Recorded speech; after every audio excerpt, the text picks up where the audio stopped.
and welcome. I'm Ursula Bailey, and in today's video I'm going to be talking to you about how to better connect with your spirit guides. So guys, there's a fair bit to unpack in regards to this topic, and I want to try and condense it for you as much as possible. Before I go into exactly how you would better connect with your spirit guides, I just wanted to cover off a few basics. So a spirit guide is basically a helper who is operating within the spiritual realms in order to help you navigate this earth experience. So spirit guides often come through in the form as archetypal energies like Greek gods and goddesses, archangels, animals, passed on loved ones, and also even extra dimensional entities. Or otherwise, it could be energies that you have perhaps known in a previous lifetime. If one of your guides come through and give you a name that is quite generic, but you don't know anybody by that name in this physical incarnation, then it's quite often the case that you knew them in a previous lifetime and they've stayed on in spirit to help navigate you through this earth experience. Also, this is maybe a little bit more out there, and like anything I talk about in my videos, I invite you to take what resonates and leave what doesn't. This is just something I've picked up through working on the astral realms, and I've realized that spirit guides don't necessarily have to be working only on the spirit level. So a lot of the time your spirit guides will also be having their own physical experiences as well, and what's more, you can actually be a spirit guide for someone else. And you do see this a lot when you're working in the astral realms and you're doing retrieval work or helping souls to pass on, helping souls to move through certain things that they might be going through, and you're coming through for these people as a guide, and they have no idea that you're having a physical life experience as well. And they may receive a download from you. They may even remember having dreams about you, not knowing that you're actually having your own physical experience as well. You could be operating as somebody else's guide within the astral, even if you don't realize it. You may not think that you are astral traveling yourself, but if you're watching this video, then you likely are doing some work on the astral realms, because you can only pick up information that you are vibrationally match to.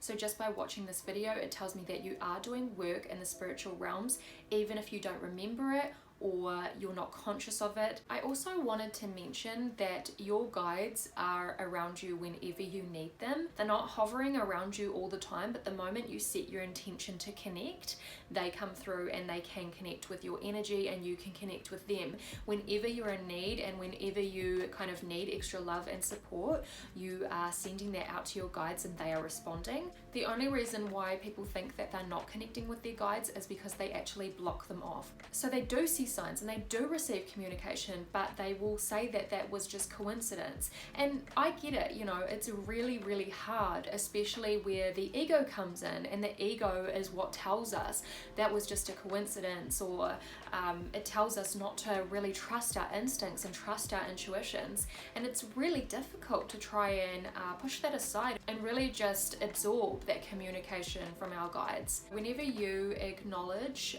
the communication between yourself and your guides, you strengthen that bond, because you're basically saying to them, I acknowledge this communication. I am thankful for this communication. I feel your love and support. And when your guides feel acknowledged, they know that they can continue communicating with you and that you're going to continue picking that up. It goes both ways, you know, like your guides are always guiding you. That's a fact. But when you're showing them that you are recognizing that guidance, then they get really excited about that. They want to keep sending you more and more because they want to connect with you just as much as you want to connect with them. With all that being said, it's really important not to rely on your guides too heavily.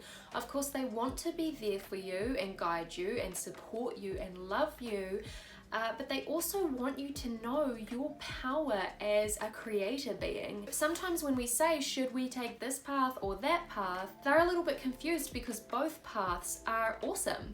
And even if one seems better than the other from this earth perspective, to your spirit guide, both paths are going to be an opportunity for huge growth and expansion. and that's exciting to them. And then there's also the fact that it really doesn't matter if you chose one path over the other, because at the end of the day, the outcome is completely dependent on your own thoughts and feelings.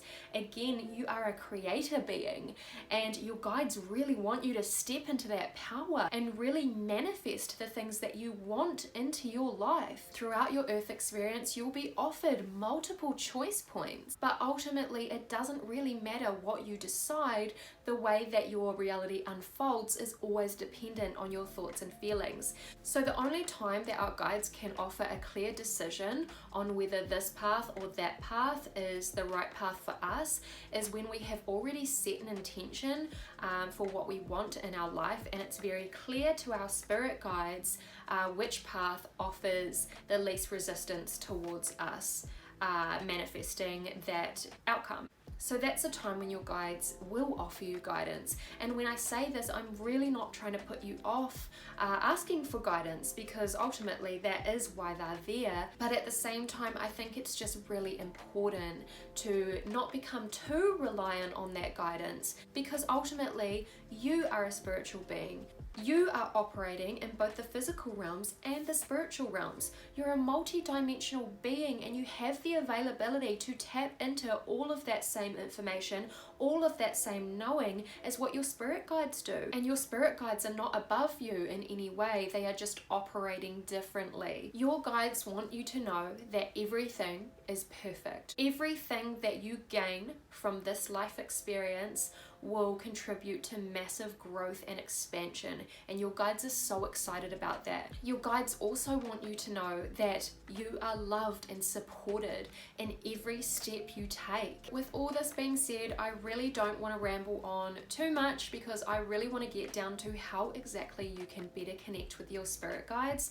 I was going to go into a little story in this video about my own primary spirit guide and how we connected. I might save that for another video, and actually if you want to hear about that story, then please let me know in the comments. If you do comment, don't forget to subscribe as well so that you are notified when I do make that video. But the first thing that you need to do in order to connect with your spirit guide is to actually reach out to them. You can speak out loud, or you can have kind of like an inner dialogue going. Something I like to do is send out the message first thing in the morning, just to say good morning to my spirit guides, and that I am open to receiving any guidance, love and support that they might have for me throughout the day. And when I do that, I definitely find that throughout the day little synchronicities come up, or little things that kind of really resonate with me, and I know that that's my guides. Your guides will communicate with you in a very subtle way. You won't always get like an auditory or a visual message. Sometimes it'll come through as, say, a memory or a synchronicity. Someone will say something to you that will trigger a feeling, just really subtle things. And the funny thing is that when you do connect with your guides, you do have this kind of initial feeling where you know that that connection was divine, and you know that piece of information or that message was important and it was a download. After you have that initial thought though, the ego will often come in and be like, no, that was coincidence. So it's really about being able to kind of put the ego in its place, because it will come in super quick and put you off. And trust those first initial thoughts too, because that really is your inner knowing. The next thing you can do to connect with your guides is to connect through the dream state.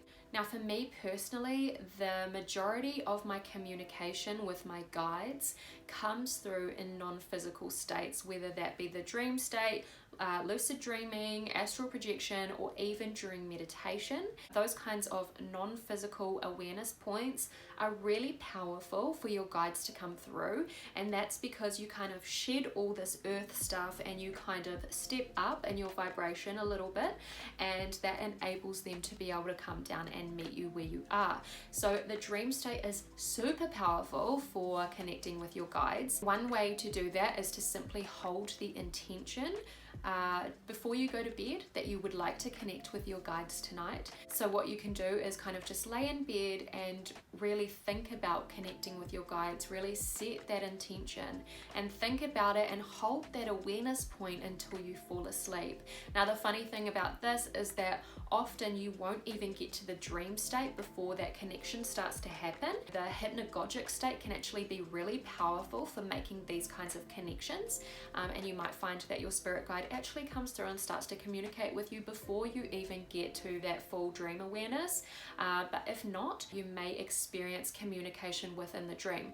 Now it's really important to keep a dream journal. If you don't already have one, then I would say that a dream journal is just such a wise investment, and that's because a lot of the time, like I said, our guides speak to us very subtly, especially if they are not operating on the physical realm at the same time, because guides who are solely working on the spiritual realms, they're not using language, they use telepathy and they use symbolism. And a lot of the messages that you experience within the dream state will come through as symbolism, and you may think that perhaps you haven't had connection or that you haven't had guidance during the dream state, but it's because the symbolism is coming through and it can be difficult to really see it for what it is.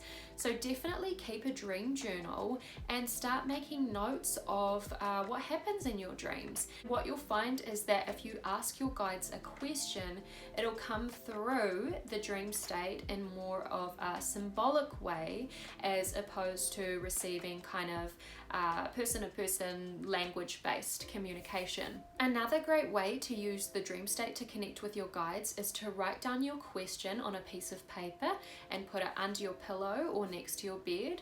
And this kind of just again solidifies the intention that you want to know the answer to this particular question. And when you do that, you not only hold that question within the subconscious, but by writing it down and putting it under your pillow, it creates an energy around you that you are wanting this question answered. So that's another really good way to receive answers from your spirit guides during the dream state. My final tip for receiving communication with your spirit guides is to do it through meditation. And I know everyone kind of harps on about meditation, but there's a reason for that, because it is so powerful.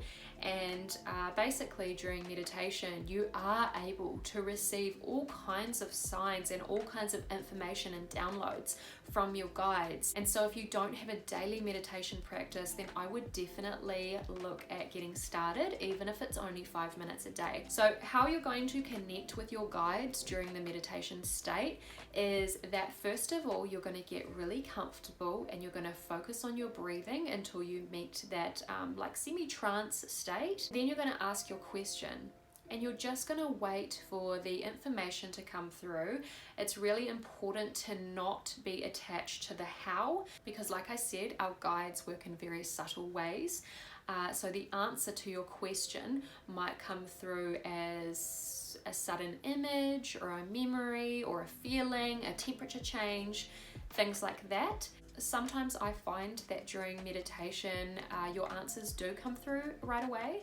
But sometimes it's like you do the meditation and then 2 days later you're kind of driving down the street and suddenly boom, it hits you, you get the download. Again, it's so important to not have any attachment to how the message comes through. Another way to use meditation to connect with your spirit guides, and actually I really like this technique and I've had some amazing success with it, is to meditate without any intention whatsoever. And when you finish meditating and you find yourself in that post-meditation euphoric state, sit down with a pen and paper and either ask your question or just kind of start writing whatever comes to you, like an automatic writing kind of process.